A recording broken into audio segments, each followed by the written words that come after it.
বুখারী শরীফের 6861 নম্বর হাদিস। কাছে আব্দুল্লাহ ইবনে মাসউদ রাদিয়াল্লাহু আনহু তিনি আসলেন, আসার পর তিনি বললেন, ইয়া রাসূলুল্লাহ আইয়ুয যামবি আকবারু ইনদাল্লাহ, ইয়া আল্লাহর রাসূল, আল্লাহর কাছে কোন গুনাহগুলো সবচেয়ে বড় গুনাহ?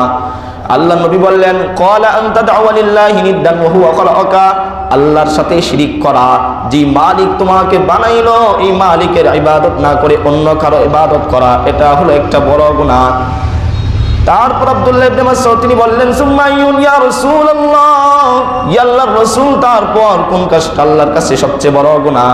আল্লাহর নবী বললেন, ক্বালা আনতা কতুলা ওয়ালাদাকা খাশিয়াতা আইয়ুতঈমা মাআকা, কোন ব্যক্তি অভাব অনটনের কারণে কোন একটা কারণে তার সন্তানকে হত্যা করে দিল, এটা হলো আল্লাহর কাছে বড় গুনাহ। তারপর তিনি জিজ্ঞাসা করলেন, সুম্মা আইয়ুন ইয়া রাসূলুল্লাহ, ইয়া আল্লাহর রাসূল, তারপর কোন কাজটা আল্লাহর কাছে সবচেয়ে বড় গুনাহ? আল্লাহর নবী বললেন, ক্বালা আনতু জানি বিহালিলাতি জানিক, যদি কোনো ব্যক্তি তার প্রতিবেশী ভাইয়ের সাথে ব্যভিচার করে, অন্য একজন ভাইয়ের সাথে জুলুম করে, অন্য একজন ভাইয়ের সাথে অপরাধ করে, আল্লাহর নবী বললেন এই তিনটা গুনাহ সবচেয়ে বড় গুনাহ। এই হাদিস থেকে বোঝা যায় শিরিক করা যাবে না, কোনো অভাব অনটনের কারণে সন্তানকে হত্যা করা যাবে না, পরিবারের কোনো ব্যক্তিকে হত্যা করে দেওয়া যাবে না। 3 নাম্বার, এলাকার কোনো প্রতিবেশী ভাই প্রতিবেশী বোনের সাথে ব্যভিচার করা যাবে না, প্রতিবেশীদের উপর জুলুম করা যাবে না, এটা হলো সবচেয়ে বড় গুনাহ। আরেক হাদিসে রাসূলুল্লাহ সাল্লাল্লাহু আলাইহি ওয়াসাল্লাম বললেন, বুখারী শরীফের 2653 নম্বর হাদিস, এই হাদিসে রাসূলুল্লাহ সাল্লাল্লাহু আলাইহি ওয়াসাল্লাম বললেন, আল কাবাইর, কিছু বড় বড় গুনাহ আছে। আল্লাহর নবী বললেন, এ সাহাবীরা কিছু বড় বড় গুনাহ আছে। সাহাবীরা বলল, ইয়া আল্লাহর রাসূল, কোন কোন গুনাহগুলো সবচেয়ে বড় গুনাহ? আল্লাহর নবী বললেন, আল ইসরাকু বিল্লাহ, 1 নাম্বার আল্লাহর সাথে শিরিক করা। 1 নাম্বার, এই হাদিসেও 1 নাম্বার আল্লাহর সাথে শিরিক করা। 2 নাম্বার হুকুকুল ওয়ালিদাইন, পিতা মাতার অবাধ্য হওয়া, পিতা মাতার সাথে সদাচার না করা, পিতা মাতার সাথে খারাপ ব্যবহার করা, এটা হলো আল্লাহর কাছে একটা বড় গুনাহ। তারপর আল্লাহ নবী বললেন, কতলুন নফস, কোন একজন ব্যক্তিকে অন্যায়ভাবে হত্যা করে দেওয়া, এটাও একটা বড় গুনাহ। তারপর তিনি বললেন, ওয়া শাহাদাতুজ জুর, কোন ব্যক্তি মিথ্যা যদি সাক্ষী দেয়, এটাও আল্লাহর কাছে একটা বড় গুনাহ।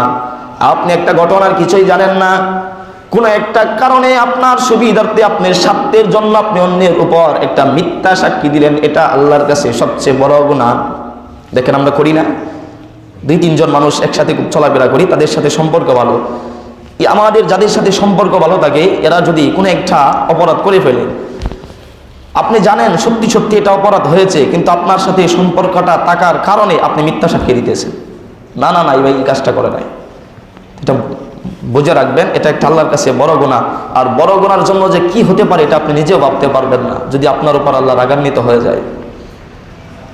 এই জন্য বড় ছোট সকল গুনাহ থেকে আপনার বেঁচে থাকতে হবে। অনর্থক অন্য একজন মানুষের উপর জুলুম করবেন না, অনর্থক একটা মিথ্যা সাক্ষী দিবেন না। দেখবেন দরবারে বসলো, যেই সাইড থেকে তার স্বার্থ আসতেছে ওই সাইডেই বিচার করে দিতেছে, ওই সাইডেই সাক্ষী দিতেছে, তেমন অপরাধ করা যাবে না। এবার চিন্তা করতেছেন, আমি তো অনেক এই অপরাধ করে ফেলেছি, এখন কি হবে? চিন্তা করতেছেন না যে আমার দ্বারা তো অনেক গুনাহ হয়ে গেছে, আমি কত অপরাধ না করলাম, এই গুনাহগুলা কি হবে? আল্লাহ আপনাকে ক্ষমা করে দিবেন। যদি আপনি এই যে রমাদান মাস সামনে আসতেছে, জুমার দিন আসতেছে, আল্লাহ তাআলা প্রত্যেক দিন 5 বার ডাকতেছে, হে বান্দা আসো, তোমাদেরকে ক্ষমা করে দেই, আসো ক্ষমা করে দেই, তা আপনি বুঝতেছেন না। এই জন্য সামনে রমাদান মাস আসতেছে, আপনার এই গুনাহগুলো আল্লাহ ক্ষমা করে দিবেন। দলিল হাদিসে কুরসি, তিরমিজি শরীফের 3540 নম্বর হাদিস। এটা হাদিসে কুরসি, এটা নবীর পক্ষ থেকে আল্লাহ বলতেছে। আল্লাহ বললেন, ইয়াবনা আদম ইন্নাকা মা দাউতানি ওয়াজাউতানি গফারতু লাকা, হে আদম সন্তান, ভালোই বুঝেন, আল্লাহ ডাক দিয়ে বলতেছে, হে আদম সন্তান, তুমি যে আমাকে ডাকো আর তুমি গুনাহ করো, ডাকটা আর গুনাহটা দুইটা আমি একত্রে করি, এভাবে মিলাই, তুমি যখন আমাকে ডাক দাও আমি তোমার এই গুনাহগুলা মাফ করে দেই, গফারতু লাকা, আমি তোমাকে মাফ করে দেই। আল্লাহ বলতেছে। আল্লাহ বলতেছি ইবনা আদম ইন্নাকা মা দাউতানি ওয়াজাউতানি গফারতু লাকা। হে আদম সন্তান, তুমি গুনাহ করলা, করার পর আমাকে ডাক দিলা, আমি এই গুনাহটা আর এই ডাকটা একসাথে মিলানোর পর এই জামাকে ডাক দিলা, এই ডাকের উপর লক্ষ্য করে এই তোমার যে গুনাহগুলো আছে গফারতু লাকা, আমি তোমাকে ক্ষমা করে দেই। লা উবালি, এই গুনাহ আর এই ক্ষমা, এই ডাক আর এই ক্ষমার মধ্যে কোনো পর্দা থাকবে না, কোনো বাধা থাকবে না। এই জন্য বুঝেন, আপনি যে গুনাহ হয়ে গেছে কিভাবে আপনি ক্ষমা চাইবেন? আল্লাহ বললেন আমাকে যে তুমি ডাক দাও, এই ডাক আর এই গুনাহ আমি একত্রিত করি। তুমি বেশি গুনাহ করলা আর আমাকে কি বেশি ডাকলা, এটা একত্রিত করি। যদি আমাকে তুমি বেশি ডেকে থাকো, তোমার এই গুনাহগুলা আমি ক্ষমা করে দেই। আর এই গুনার মধ্যে লা উবালি, কোনো পর্দা থাকে না, কোনো বাধা থাকে না। এই জন্য গুনাহ আল্লাহ মাফ করে দিবেন। আপনি যে গুনাহ করে ফেলেছেন, কোনো টেনশনের প্রয়োজন নাই। আজকের থেকে নিয়ত করেন আর গুনাহ করব না, আর অন্যের উপর জুলুম করব না, আর দুর্নীতি করব না, আর ব্যভিচার করব না, আর শিরিক করব না, আর এভাবে চলাফেরা করব না। মনে মনে চিন্তা করেন, আল্লাহ মাফ করে দেবে। চিন্তা করতেছেন আমার তো অনেক গুনাহ হয়ে গেছে, আল্লাহ তার ডাক দিয়ে বলতেছে ইবনা আদম, হে আদম সন্তান, যদি তুমি চিন্তা করো যে লাউ বালাগাত যুনুবুকা আনানাস সামা, আমার গুনাহ তো আকাশের চৌড়ায় পৌঁছে গেছে, গুনাহ করতে করতে যদি আকাশের চৌড়া পরিমাণ হয়ে যায়, আল্লাহ বলতেছি ইবনা আদম, হে আদম সন্তান, লাউ বালাগাত যুনুবুকা আনানাস সামা, যদি তুমি গুনাহ করতে করতে আসমানের চৌড়া পর্যন্ত একটা বড় গুনাহ করে ফেলাও, গুনাহ করতে করতে আসমানের চৌড়ায় পৌঁছে যায়, সুম্মাস্তাগফারতানি, তারপর যদি আমাকে তুমি ডাক দাও, যদি আমার কাছে ক্ষমা চাও, গফারতু লাকা, আমি তোমাকে ক্ষমা করে দিব।